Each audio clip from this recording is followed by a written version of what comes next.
with all this food, I've recently had a daughter and I look at the food that I give her and I think if I'm not prepared to give it to her, why would we give it to our customers? I want to know where the food comes from, and I want to know that if I'm buying the food, exactly like this morning, I went out and picked up the figs and stuff, that the money that I'm paying for goes directly to the people that grew it. Today on Dirty Linen, we are heading to Northern Victoria to beautiful Brothers Winery in Milawa to chat to Chef Bodee Price. Bodee, welcome to Dirty Linen. Thanks, Dani. Thanks for having me. It's such a lovely part of the world where you are. Put us in the picture. Just tell us about the winery, the restaurant, and the countryside around it. It is a beautiful part. I moved up here a few years ago now, and I kind of haven't looked back. It's a different pace of life up here. But the winery itself is situated in Milawa, which is a tiny little suburb just outside of, I suppose, Wangaratta, Myrtleford, your next kind of biggest towns. It's a beautiful place to be. We've got a nice on-site kitchen garden. So it's a bit of a focus of what we do for the restaurant. Like everyone through COVID, I suppose, we've gone through leaps and bounds and changed what we've done that many times. When I first started, the restaurant was Patricia's restaurant, Patricia's Table. And now we've gone from a set menu from a winery restaurant, that 2 and 3 course traditional style, to a la carte, and now back to a solely set menu based on COVID, obviously, and staffing, and same as everyone. Yeah, well, I mean, we were chatting recently, and what I was really struck by was the way that you turned some of these extraordinary challenges into positives. And I think, you can tell me if I'm wrong, but I feel like you've come out of it, or, you've come to this point. Let's not jinx it by saying we're out of it. You've come to this point feeling better about the restaurant that you're running than you were a few years ago. Yeah, look, it's been a huge learning curve for myself as well. But I've been one of those people that it's been, for me, fortunate that I work for an amazing company that's looked after all their staff through COVID. Through the big ones of 2020, we were able to put some of the guys into the winery. So they, learn a different part of the business. Some went into the gardens, some went into packaging. So we're all kind of looked after really well. But we've adapted along those times where, whilst doing takeaway, we've got a lot of spare time. So we've used that time to kind of learn new skills for ourselves. So, we've got a nice charcuterie program on the go at the moment. We started playing around with making cheeses. We try not to waste anything. So it's been a really good part of evolving and learning how we create dishes and stuff, is by purely having all this wasted product that we don't want to waste. So we ferment it and we pickle or we dehydrate and, kind of stock up the pantries for when we were back to capacity. So it's been an interesting time out here. Yeah, and do you feel like, without that forced pause, or I guess, scaling down, scaling back, that you wouldn't have had the thinking time to come up with some of these ideas? Yeah, definitely. I think if we didn't have COVID, we would probably still be Patricia's Table, and we'd be still kind of having the same offer because, if it's not broke, why fix it kind of philosophy. And it was a successful offering that we were doing. It's, this has just given us time to adapt and change.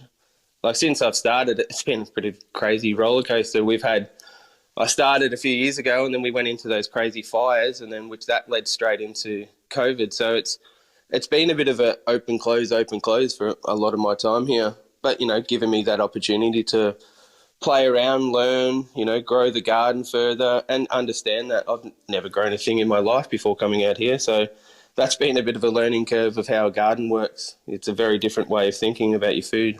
Yeah, I think that's so interesting. I feel like a lot of chefs have become much closer to, the cycles of growing and the seasons. And, for yourself, you're actually growing stuff, so there's that. But I think a lot of chefs, even if they're in the cities, they're having, deeper and more frequent conversations with growers and farmers, suppliers. And I suppose just trying to really create more synergies between menus and what's actually growing. What do you think about that? Yeah, definitely. Like, my day this morning started off by, I went out to our local orchard And I've been going there the last couple of years just as a customer for my personal use, and they've got amazing produce and they're just really nice country people. So last year and then this year I go out and do I help with the fruit picking, as in I pick my own fruit, as they don't have a lot of pickers, so I don't want them to waste all their fruit. So we pick a lot of cherries and plums and stuff for home and peaches. But this morning I just went and picked up, she just texted me and said, we've got all the figs are coming through. So we just picked up 8 kilos of figs. And this region's amazing that I come in this morning with 8 kilos of figs, heaps of peaches. And then my gardener, he's brought in a box of figs from his tree. I'm swimming in figs now. So it's a bit of a different, different way of looking at it, where when I was back in Melbourne, you'd kind of, yes, you know what season you're coming into. It's just slightly different because you physically see the produce growing out here. So you have time to look at it and, all right, eggplants are just starting to come through the garden now and we're starting to pick them, but they'll start coming in the next 2 weeks pretty prolifically. So, it's a different way to look at the product instead of, thinking of a protein first and then adding your garnishes to it, where we've got the produce that we've got and then we add the protein to, if we need to it. So it's a bit of a different way of looking at it. Yeah, that's so interesting as well. Just thinking about, I guess a lot of people are thinking about eating less meat. There's obviously, veganism is not going anywhere, and there's a lot of people that eat plant-based food, even if, they'll sometimes eat meat as well. And that's really interesting to think about it as not so much a conscious choice to go vegan, but just that you're so driven by this bounty in front of you that, you might just think, well, there's actually no need or no place for meat on this dish. Well, there's a lot of dishes we try to, if it's a vegetarian dish, we kind of question, does it need to be vegetarian or can it be vegan? So there's certain components that we might play around with. The last one that was really nice was a head of broccoli that we roasted off, and we made a smoked macadamia miso, and we turned that into a cream with macadamia milk. So the whole thing was vegan, and it's one of those dishes that every time someone had it, they're like, oh, it's really meaty, smoky, it's, heaps of flavour, but when you tell them it's vegan, they don't quite believe you. And I think it's like, you've got to think about food a little bit differently. If I don't need to add the dairy to it, don't add the dairy to it. Like, don't get me wrong, I love cheese and I love adding all these kind of things to it, but there is certain components to a dish that's, there is a lot of vegans out, and as a chef, you get so many dietaries every day in your restaurant, and it's really easy once you've got these components there that you get a vegan or surprise vegan. It's really easy just to change dishes, or they already are for us. So, yeah. Well, I definitely think a lot of, I suppose another movement or trend is that one dish does the job of covering all the dietaries. So it sounds like when you're basing things on veggies, it's probably easier to do that. Yeah, for sure. Bodee, tell us about some of the cool ferments and projects that you've got in the kitchen, that are based on what you're seeing in your own garden. So we're in the tomato season at the moment. So we do a lot. I love, one of my favourite fermented products is just a fermented tomato, like a lacto-fermented tomato water. So we just 2% salt the tomatoes. At the moment, like in this region, there's so many Italians around, which comes with great produce through this region. So just outside of Shepparton, there's all the tomato plantations out there. So we get, buckets and buckets of them at the moment because it's the passata season up here. So we ferment all them and we take all that beautiful water from it, which is like the richness of a sugo, but the consistency of water. So it's really just handy to add like little flavour bombs into whatever we're making. But then that product that you're left with of the tomatoes is still really tasty to throw into your sauces or dehydrate and use as a bit of a seasoning. So a big focus from the garden is we don't want to waste anything. So everything we grow organically, if we can't find a use for it, we just have a flavoured oil, which I've kind of marketed as garden waste oil, purely as a conversational point, because a lot of people sit there and go, that sounds a bit gross. So it was the point of showing that just because it's a byproduct in some people's eyes doesn't mean it still didn't have some flavour to give. So, you thread that stick of rosemary, that stick still got flavour. Same with the bay tree, those bay leaves have got flavours, but so does the plant. There's the stalk of it as well. So any of these byproducts, we'll just throw them into a big kettle and kind of cook up a flavoured oil. Wow, I absolutely love that. And I did want to ask you what the response has been from diners. And I guess when, people might just eat this delicious broccoli and just be like, yeah, that's super yummy. Can't believe it's veggie, whatever. But then to actually be quite explicit about the no waste philosophy, it takes it another step. Like what kinds of conversations, I suppose, light bulb moments does that open up with you and your diners? Yeah, like the garden waste oil, definitely a lot of people ask it. And, I'd say that's the first thing on the menu is our house-made sourdough with our garden waste oil. So people obviously look at that and they have to, it's a conversation point straight off the bat. So at the moment, we're a set menu. We kind of do about 9 or 10 dishes over 3 savoury courses. So the first round's like snacks kind of thing, and then entrees, mains. But that first round, there has to be a conversation behind that because it looks pretty. Yeah, I've had people say it sounds like bin juices. What is it? What's a garden waste oil? So that starts off, I suppose, the story of what we do, and it makes it a bit more understanding of, the length that we go to like, I don't like to waste anything. So, it is that conversational point that the waiter and the customer can have, and then kind of sets them up for the meal as we go through. And, there might be the dehydrated fermented tomatoes that we use as a seasoning, because then it's just a really nice lactic acid tomato flavour just as a seasoning. So, one component of a dish could be in three different areas. So, That's so interesting. Yeah, love that. Bodie, tell me about your coriander seed project. Yeah, so that was a really good one. So we grew the coriander predominantly just for the flowers. I really like the flowers. They have a bit more of that floral note that's not. A lot of people find, I think it's 1 in 3, the statistic is they find it soapy, coriander. So the flowers, I don't know, to me have less of a soapy flavour for these people.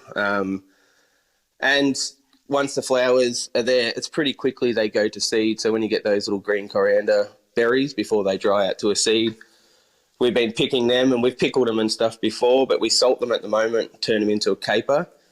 And they're amazing. I got that, just not my idea. I saw Jo Barrett did it, and she got the idea from someone else. So, these beautiful things with Instagram. You can find these little techniques and stuff, but they're amazing. They like a little floral, salty caper, very coriander flavour, but they're like little bombs. So we pair that with a dish at the moment. Yeah, we pair it with a dish at the moment with just some raw Oregon salmon. All our chilies from last season, we made up a huge fermented chili mix. So we've still got that from last season. So that'll last us until this next lot comes through now. And, maybe that was because of COVID as well. We've had a bit of less customers, obviously, to use it on. But it's quite handy that this one dish has got, last season's fermented chili, new season coriander. We got some cucumber melons on there. And then I just go and get some local avocados out of Glenrowan and just quickly make up a quick mousse out of it. And then whatever flowers we've got in the garden, kind of garnish it off, and some succulents. So, yeah, it's really nice. It's one of these things that seems quite easy to come up with some dishes now, just because you kind of walk through the garden and we've got such a variation of products now. So it's been really cool. Yeah, it sounds so good and so rich, like such a, a journey through time with, food from last season, and that you've got the food because of COVID, and then you've, just the creativity that's right in front of you every day. It seems very cool and very, very enriching, and I imagine quite satisfying. It is. It's a different way to look at, like, I've never looked at food the same since moving out here. It's very different. Like when we first moved out here, and just before I got the garden going, because it was one of the first projects that I wanted to get into, we'd kind of go, this whole region's got so many produce, like produce boxes and stuff. So you can just go up to like a farm gate and pick up, some fresh organic produce.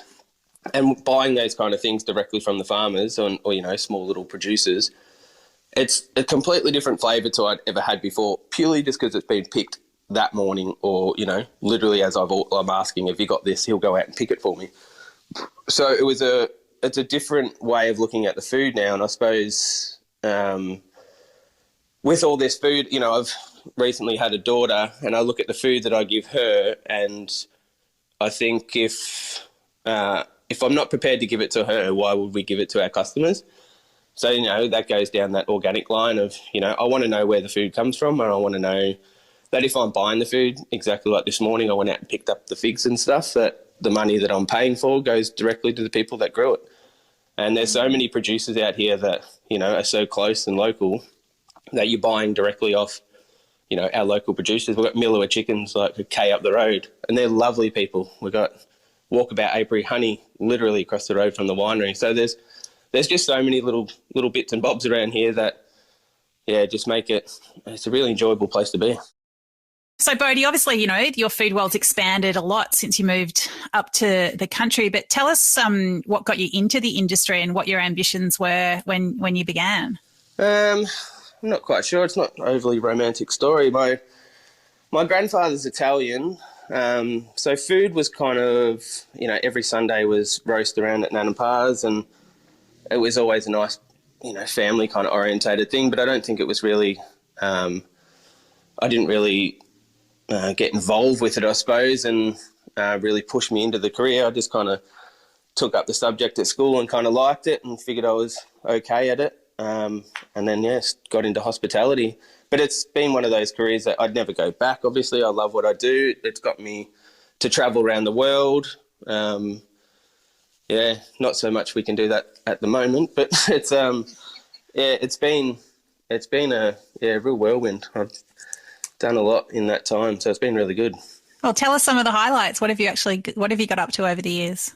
So after I grew up in Bendigo, I started my apprenticeship there with the Van Handel's first restaurant, Clogs. Moved to Melbourne and then started working at Stokehouse as well. Then I met my partner and we went overseas, lived in London. That was really fun. So I worked at Claude Bossie's Hibiscus, and then I went on to run a pub in Notting Hill, which was awesome, really good fun, very tourist pub, classic English, steak and ale pies and fish and chips and stuff. But it was a really fun place to be, really nice little community in Notting Hill.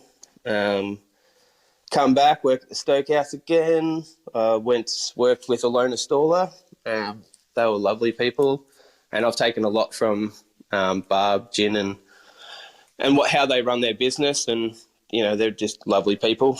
And then back overseas, done a lot of travel through Europe when I was in London. Then before moving to Canada, we went through South America, did about 8 months of travel through there, lived in Canada for a couple of years, and then back home. And then after coming back home, I was working at the Atlantic, and then we decided we'd want to start a family, and an opportunity come up in Milawa. My friend was working here at the time, and we just thought, hey, let's give it a go. I didn't really want to have kids in the city and be working the double kind of life that we were doing. So it's quite nice up here. I start at 8:30 and I'm done by about 4:30, which is quite lovely. Wow, what a lot of adventures. It's just you're an advertisement for a hospitality career, that's for sure. Yeah, well, like I was always told through, this is 18 odd years ago or something, when I started cooking, everyone was always like, oh, you won't enjoy it. It's, horrible pay and you work when all your friends are off. And I just kind of liked it. I got into when starting my apprenticeship at Clogs, you just get a whole new family of friends, like through hospitality. That's all predominantly a lot of my friends are now just through hospitality. But it's it has been something that's given me the opportunity to work all around the world. Like everyone needs chefs wherever you go. So wherever you land, as long as you get your visa, and you can find a job really easy. Yeah.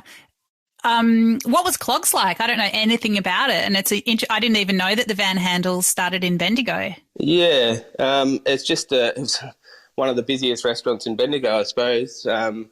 It's just a takeaway pizza, and then they just have a la carte kind of menu.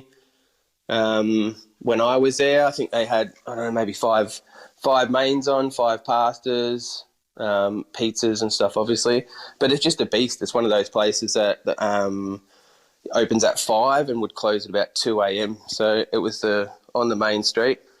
You'd always get, a lot of drunk people walking past getting pizzas, but then they'd have, up the back end of the restaurant, people always sitting around the bar drinking all night. It's just, it's a really really clever business for what Bendigo was, and that's before they obviously moved down to Melbourne and started up their empires down there. Yeah, so interesting. And yeah, you mentioned working at Alona Stoller with Barb and Virginia and the team. So they've closed Alona Stoller I think after like about a year ago now, or a bit longer than that.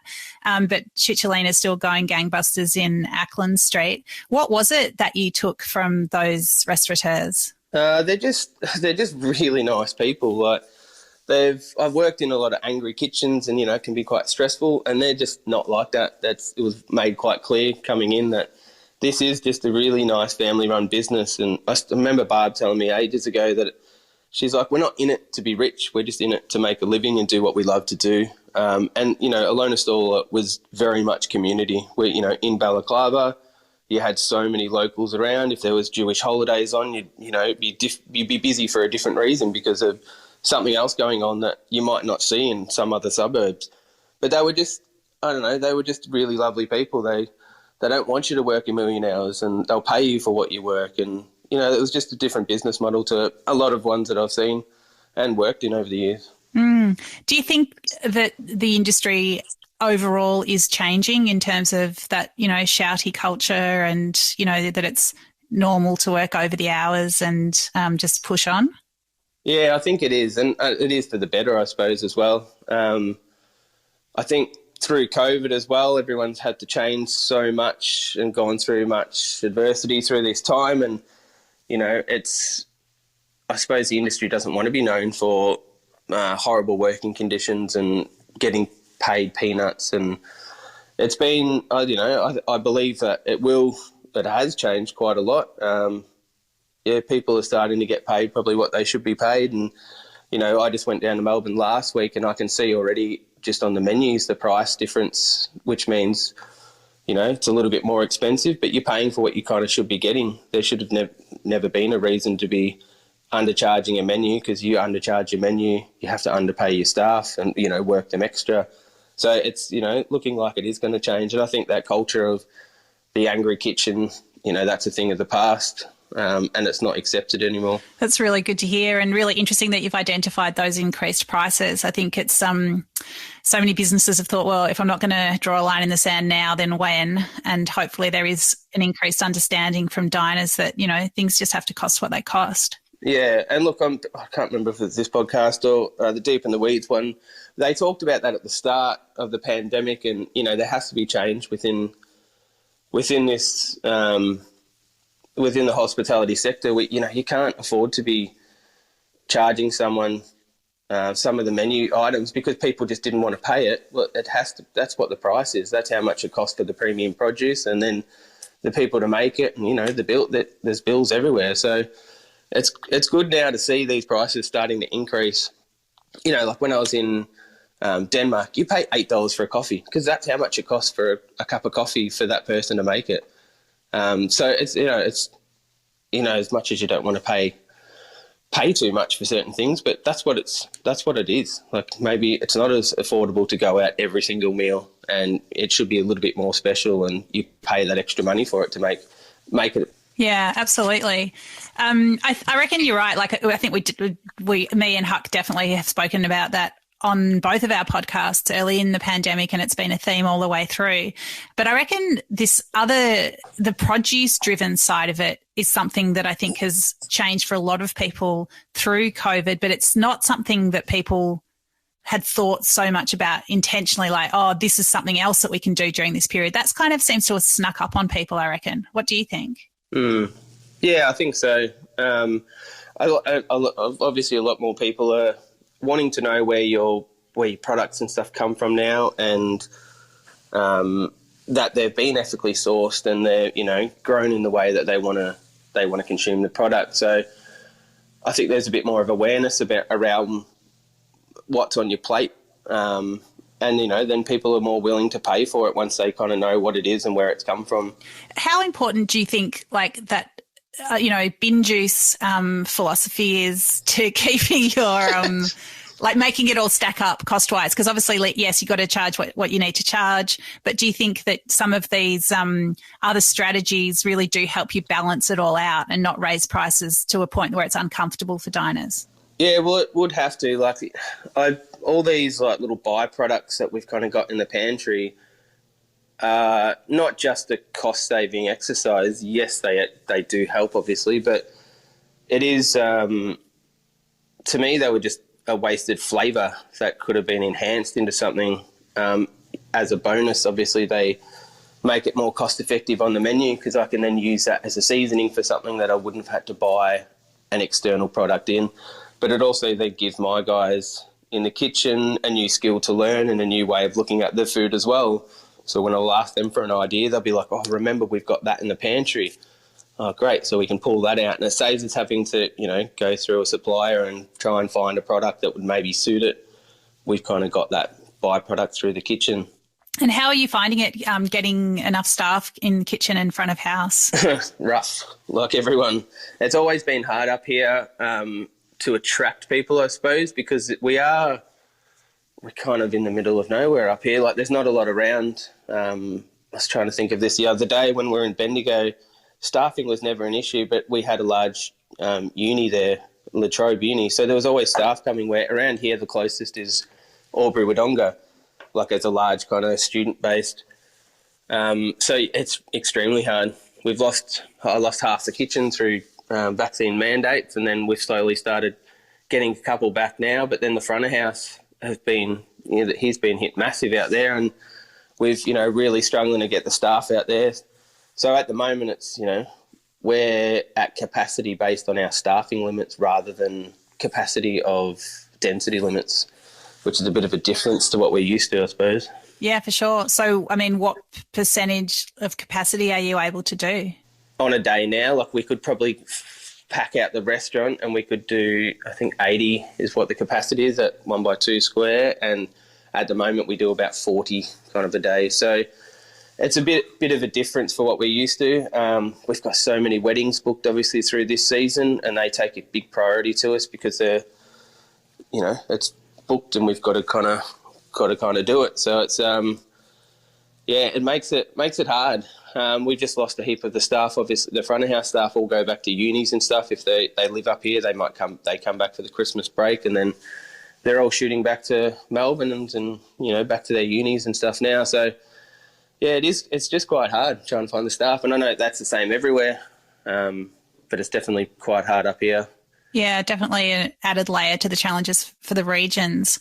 But yeah, it's a real shame because it sounds like, just thinking front of house, it feels like I'm sure the dishes speak for themselves, but there's such great stories as well. It's a shame to think about not having the humans to, pass on those stories. Yeah. It just makes it a little harder. Like, it's a big draw card coming up here for myself was it's daytime work in a winery, and it's a beautiful location where, trying to convince people to be up here, to me, it's an easy solution. It's, it's beautiful. It's a different way of life. It's a bit slower, but it's lovely. But it is hard to, draw people up here because a lot of people, as I did in Bendigo, wanted to, get away from where you grew up and move away and go and learn new things. But I've got to a point in my life, obviously, where I wanted to go backwards and slow down a bit. And yeah, so it's trying to convince people to come up here for a different way of life, I suppose. Yeah. Oh, well, I hope that somehow eases off. Let's hope. Yeah. Bodee, it's been so fantastic to listen to you talk about food and just really get a sense of your passion for what you're doing. Is there anything else that you'd like to chat about? No, I don't think so. I do appreciate coming on, though, Dani. It's been really good. Yeah, it's been so good. I think it's really exciting, just, so responsive to what's growing, and it just feels like walking around your cool room. It just must be a very inspiring place to be. So, yeah, thanks for sharing it with us today on Dirty Linen. Thank you, Dani. Appreciate it. This is Dirty Linen, and I'm Dani Valent. We air the issues that the hospitality industry finds hard to talk about, hearing from different people with unique perspectives. We want to hear from you as well. If you have something that needs to be said about a topic, get in touch so we can include your perspective. Contact us at dirtylinen@deepintheweeds.com.au or hit us up on Insta at Dirty Linen Podcast. We can't wait to hear from you. This